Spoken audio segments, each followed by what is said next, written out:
This is a revision class. Since everything has been talked about, question 1 will be based on rational functions.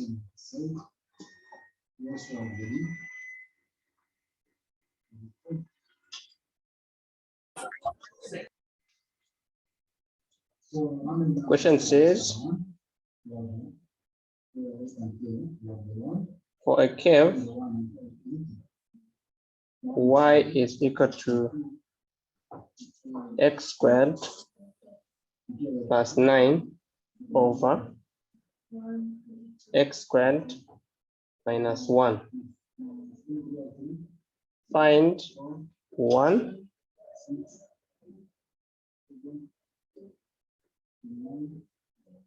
1, the turning points.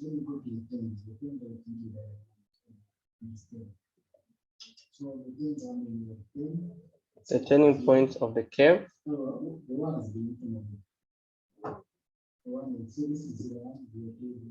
2, the vertical.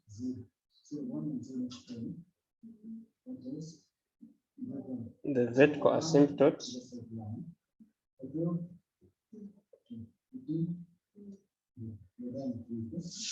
3, the horizontal.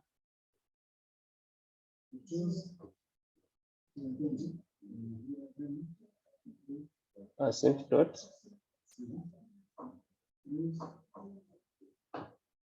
4, stretch the curve.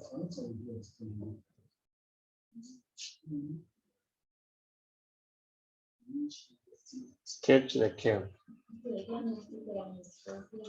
So we have so many things in one question. The turning points are attached to calculus. So whenever somebody asks you to find the turning points, they are basing their argument on calculus. So part 1, y is equal to x squared plus 9 over x squared minus 1. You need to differentiate this. To differentiate this, we use quotient rule. So we let u be the numerator always, x squared plus 9, and v be the denominator, and then differentiate u, we'll get to x. Differentiate v, we get to x. Then y prime is equal to u prime v minus v prime u over v squared, which is u prime is 2x, v is x squared minus 1, minus v prime 2x, u x squared plus 9 over v squared x squared minus 1 squared. You can simplify this. We'll get 2x3 minus 2x minus 2x3 minus 18x over x squared minus 1 squared. This is giving us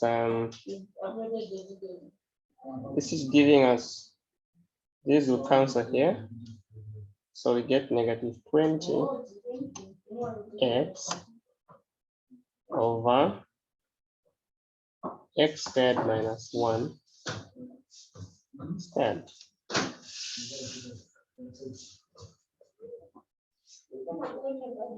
And then we equate this now.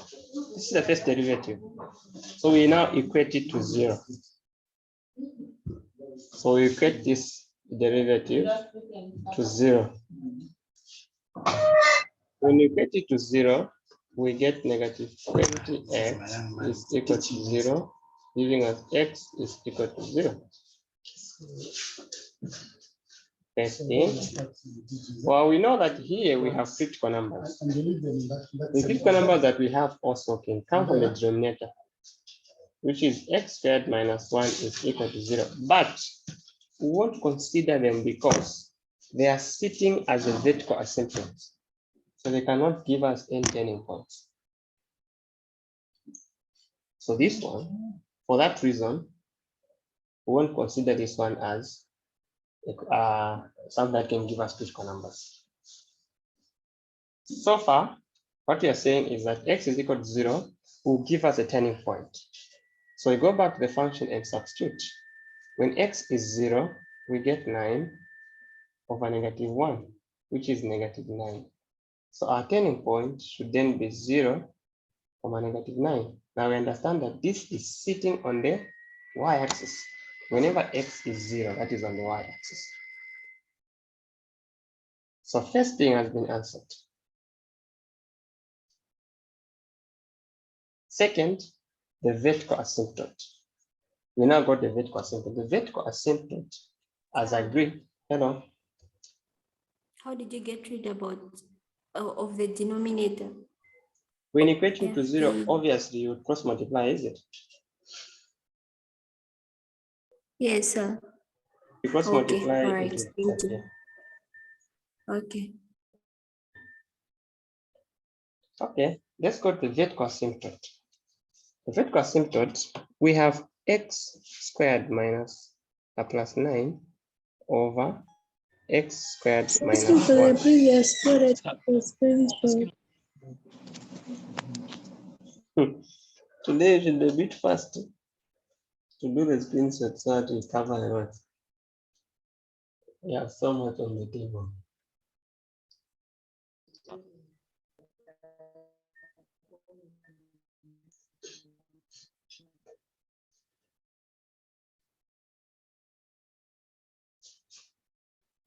Thank you.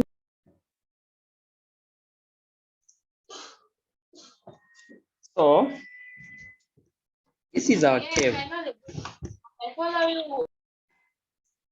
This is our curve. And the question says, find the vertical asymptotes. So vertical asymptotes, always vertical asymptotes, always equate the denominator to 0.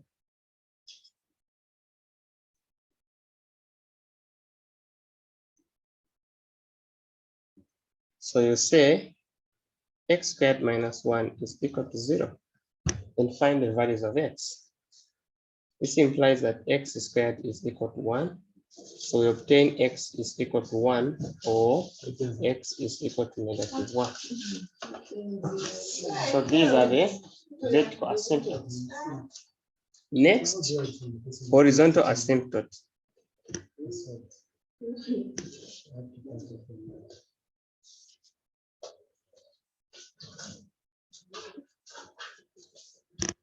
Horizontal asymptote, the easiest is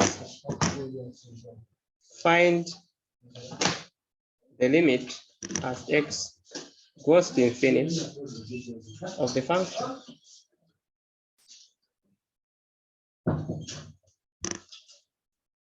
This limit here will act as the horizontal asymptote. So it should be a must that by now we should all know how to get the limit as x goes to infinity. How do we do that? We say the limit as x goes to infinity, factor out the highest degree of the denominator, so we'll have 1 minus 1 over x squared.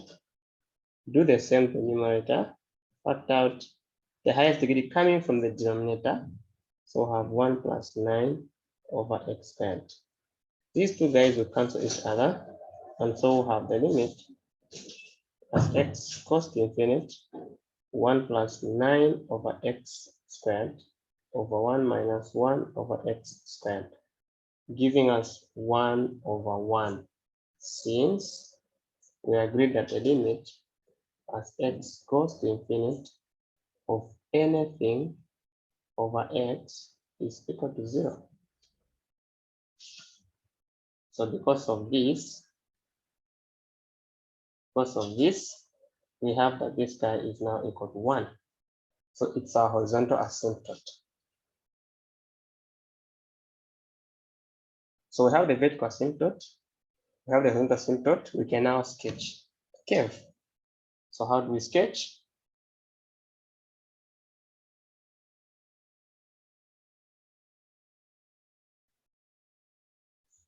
So how do we sketch?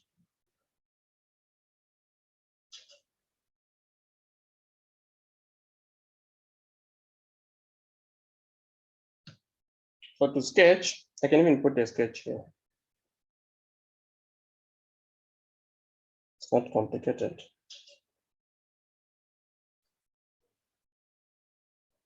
So we have two vertical asymptotes. X is equal to 1 and x is equal to -1. So -1, you denote the asymptote by dotted lines. The graph should never touch here. -1.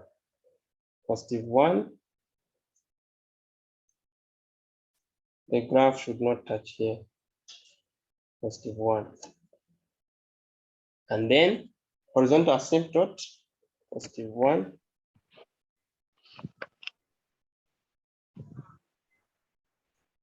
Again, the graph should not touch here. And the graph should not touch where? The graph should not touch these dotted lines.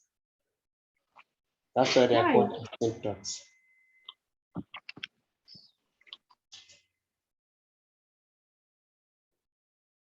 Is there a follow-up question of why? So Yes. that also ask why should they touch? Initially we Don't say always that. touch. Initially we say that if y is equal to x squared plus 9 over x squared minus 9, I mean -1, the domain, you say x should not be equal to plus or minus 1. Because if you have such, it will be undefined. So the reason why they're not touching is because it's undefined at those points.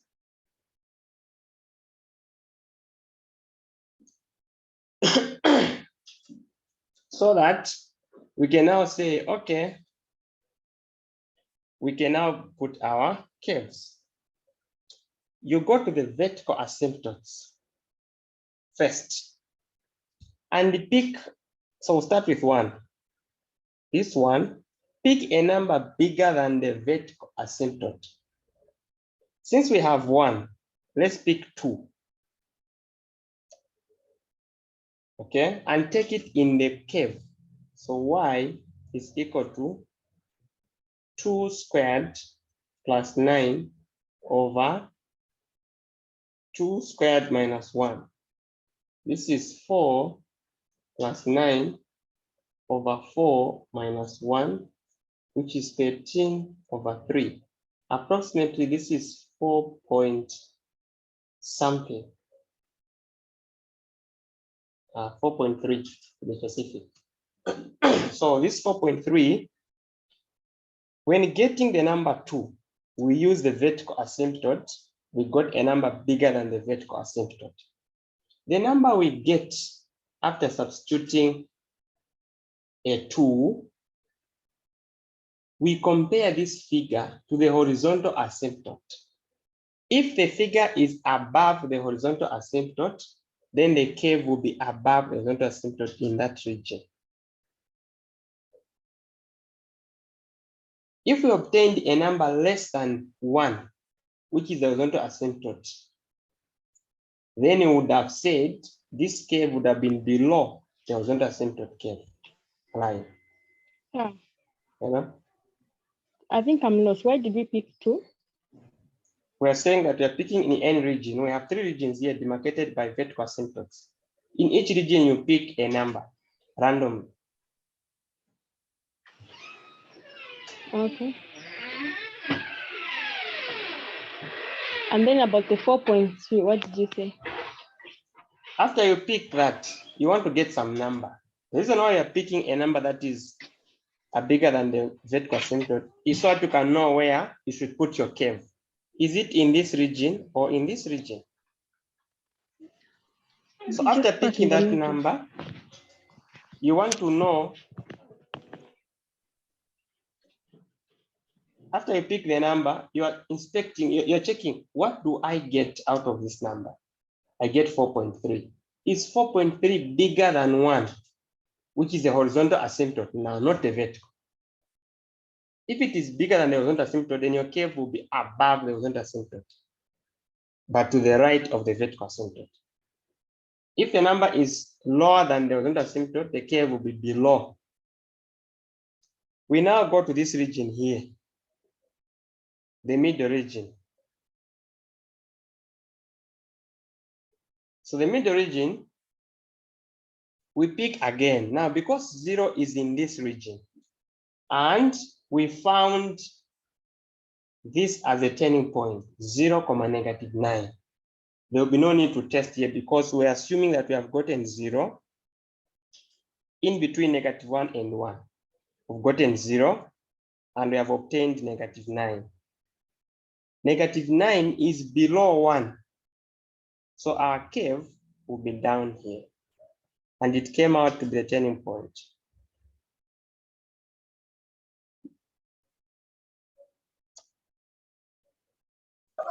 Sir, sorry, can you explain that part? How have you got -9? You place 0 in the function.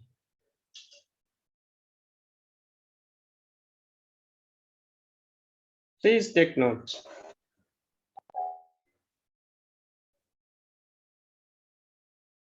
The y is always obtained by substituting x is equal to 0 in the function, in the original function.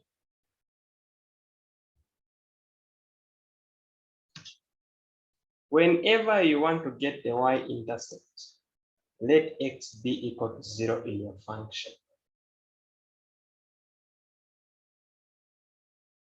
Then we go to the left of another asymptote, the left of -1. Let's pick -2, random picking. So we pick -2 and take it in y. Y is equal to -2 squared plus 9 over -2 squared minus 1. This will give us 4 plus 9 over 4 minus 1, which is 13 over 3, which is again 4.3. This number is above the y at the horizontal asymptote, which is 1. So again, our curve will go up here. And this is how you sketch the rational functions. Any question they will ask you on the rational function, this is what you should do.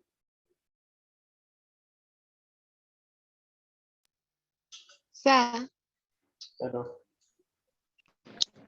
sir,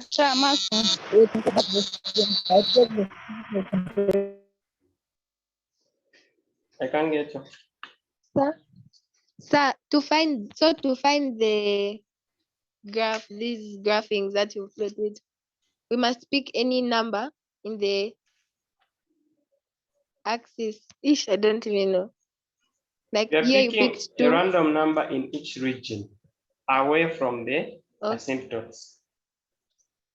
Your Okay. picking is in And line with what you testing. have on the x. Okay. We have two asymptotes, -1 and 1. So you pick in between -1 and 1, you pick above 1, and you pick below -1. Those are the x numbers that you're picking. What you are getting, you're comparing to the y horizontal asymptote. You're comparing to 1. If the number you get is above 1, your curve will be above 1. If the number you get is below 1, your curve will be below 1. And to get the y-intercept in the middle region, we have gone for x is equal to 0 simply because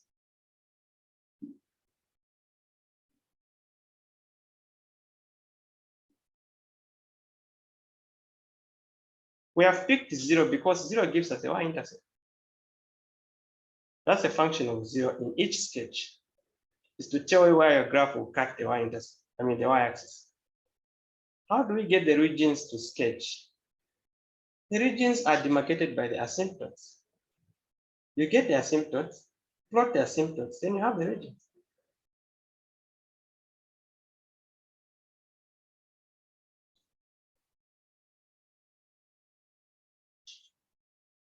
So how come we don't pick a bigger figure on the vertical asymptote?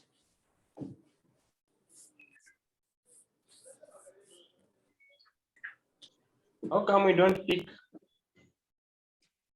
where we picked 2 How wide come and we we don't? pick 100? You mean where we picked 2 wide and we pick 100? Mhm. It doesn't matter. Okay. Sir, so even if the question doesn't require, or if it's not as the vertical asymptote or the horizontal asymptote, so long you have a rational function, you have to asymptote in order for it to If plot, they ask you right? to sketch it, yes, it's a must. Oh, okay, okay. All right. Thank you. Oh, and then another thing. So if we use the here we're using the vertical asymptote that we found, like the number greater than 1 on the x-axis. So if we use the y, we're going to compare them with the numbers on the x-axis. Except that we have Or no, it's, or, except that we have or no it's case when we use the y. okay, okay, got it. Thank you. Sir, Yes. I'm kindly asking if you can repeat on how you got the -9, where you've plotted that graph. My network cut, so I missed on that part. This is star here. That -9 is the y-intercept. The y-intercept is always obtained by substituting x is equal to 0 in any function in this one.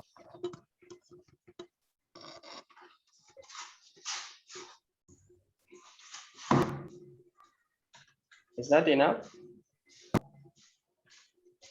Yes, sir.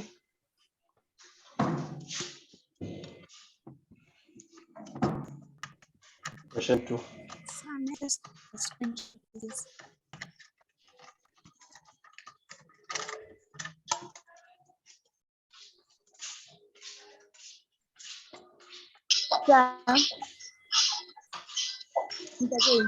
Hello. I'm not saying the first board is just text printers.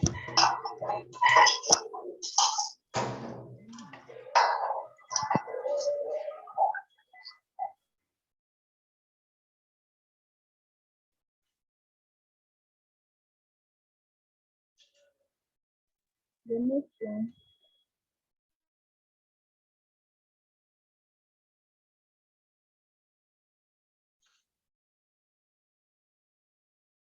Thank you very much.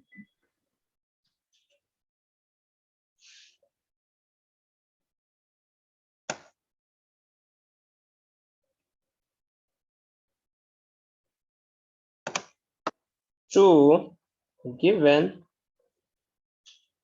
f of x is equal to -2 over x to the power 3 minus 1 over 2 x squared plus x. 1. Determine the intervals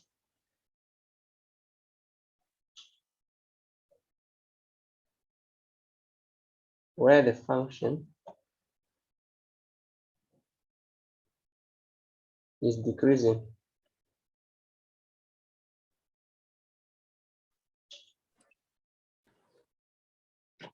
Two, use second derivative test to classify the extreme points.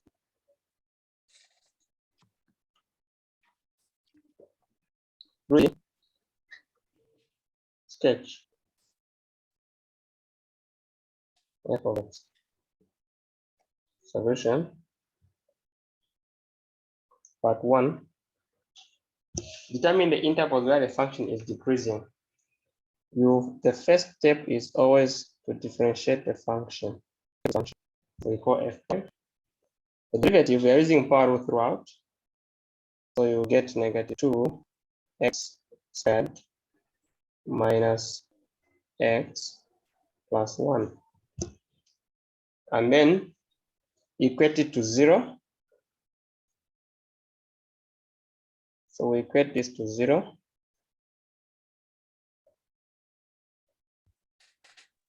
The product is negative 2. The sum is negative 1. So the factors, negative 2 and positive 1. So we have negative 2x squared minus 2x plus x plus 1 is equal to 0. Factor out negative 2x. We have x plus 1 plus 1. X plus 1 is equal to 0. Hello. I'm so sorry. Like, can you repeat? I don't know what you where you put the 3, where you put the 1. Yeah. So which 3 are you talking about? On the question, given function equals to negative 2 over 3. To differentiate, if you have x to the power n, they tell you to differentiate. You always drop the n down and subtract a 1 from it.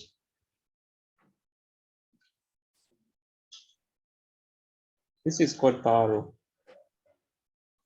So if I have negative 2 over 3, x to the power 3, the derivative of this is negative 2 over 3, you drop 3, x, subtract a 1 from 3.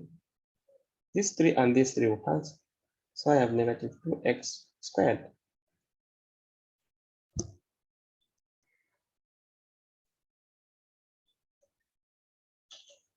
So that x is equal to negative 1 and x is equal to positive half.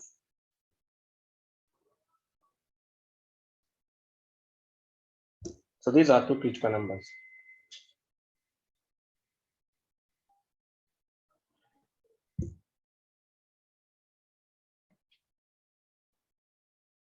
Away from these critical numbers, we have away from these, we now check where the function is decreasing by using these same numbers. So you have negative 1 and positive half. We are forming something like a table of this first derivative, x plus 1 and negative 2x plus 1. And then we'll copy where we say just the product, or I can be specific to say this is f prime. So I'll push this number bit inside negative 1. So you pick a number less than negative 1, say negative 2. A number in between, say 0. A number bigger, say 1. I take negative 2 here, I'll get negative. Negative 2 here, we'll get a positive. Multiplying these two, give us a negative. 0, positive, positive, we get a positive. And then positive, negative, we get a negative. The function is decreasing while the first derivative is negative. So say decreasing in which interval? From negative infinite all the way up to negative 1, not including any union, half, up to positive infinite. The function is decreasing here.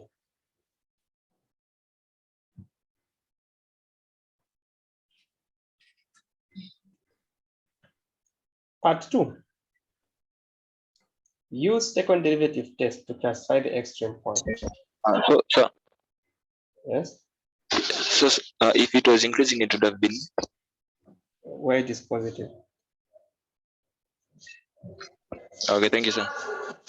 So the second derivative, you get negative 4x minus 1. I'm differentiating this guy again.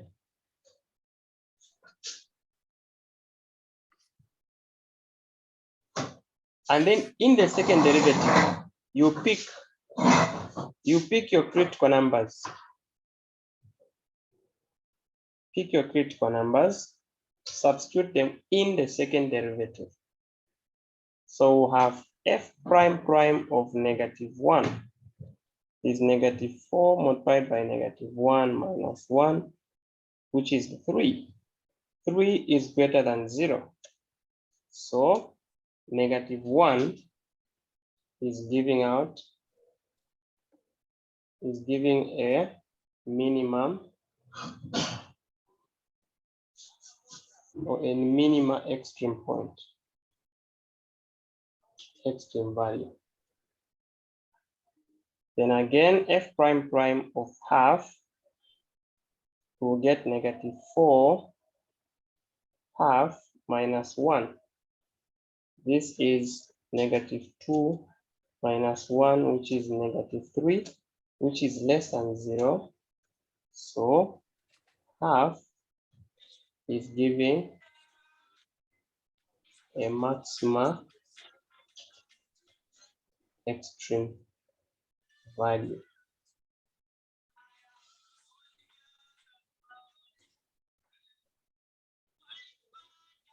So to get the full points, you get this negative 1, take it in the original function.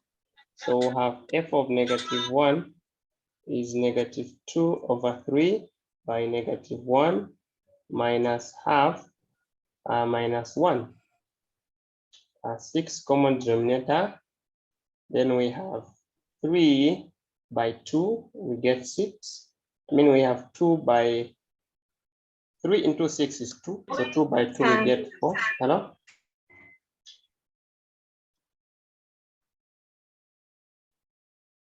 So why are you putting the critical numbers that you found for derivative 1 in derivative 2? What the question said, use derivative 2 to determine the nature of the extreme points. And to use derivative 2 is to pick those numbers and take them in derivative 2. The extreme point is decreasing. The extreme point is decreasing, because in the first question, they were asking us to find what the function is decreasing.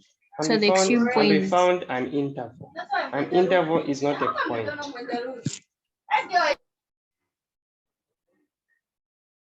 We found an interval, which is not a point.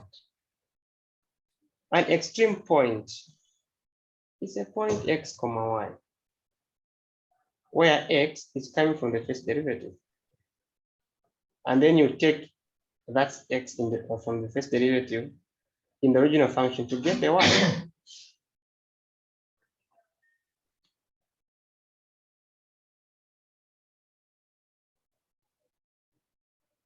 So here we get minus 3 minus 6, giving us negative 9 plus 4, that's negative 5 over 6. So we're simply saying the point negative 1 comma negative 5 over 6 is a minima extreme point.